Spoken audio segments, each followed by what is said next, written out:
terhadap Aceh, terhadap bangsa sendiri, terhadap Syederalun pengunjuk rasa yang tergabung dalam wadah Himpunan Mahasiswa Islam Majelis Penyelamat Organisasi atau HMI MPO Biren pada Sabtu 14 Agustus 2024 menggelar aksi damai di depan gedung DPRK Biren.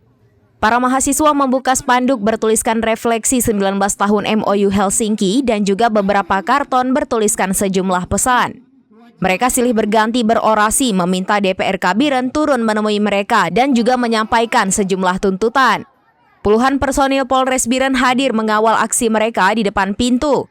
Sekitar 1 jam lebih mereka beroperasi di depan pintu. Para mahasiswa dipersilahkan masuk ke halaman gedung DPRK Biren disambut Ketua DPRK Biren, Rusdi Mukhtar dan T. Mubarak, anggota DPRK Biren, serta para pegawai sekretariat DPRK Biren.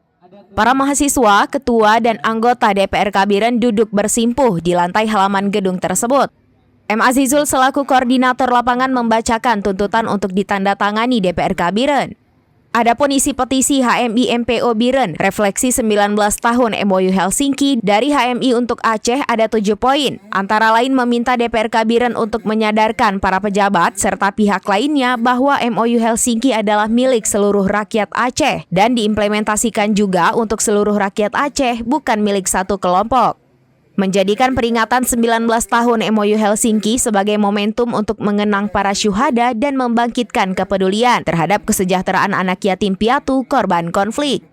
Usai mendengar tuntutan tersebut, Ketua DPRK Biren kemudian membacakan ulang di depan mereka. Rusdi Mukhtar berjanji akan memperjuangkan harapan mahasiswa dan akan menyampaikan kepada DPRA dan juga pemerintah. Petisi tersebut kemudian ditandatangani Ketua DPRK Biren lengkap dengan stempel dan juga ditandatangani Koordinator Lapangan M. Azizul. MOU Helsinki dari HMI untuk Aceh. Terima kasih.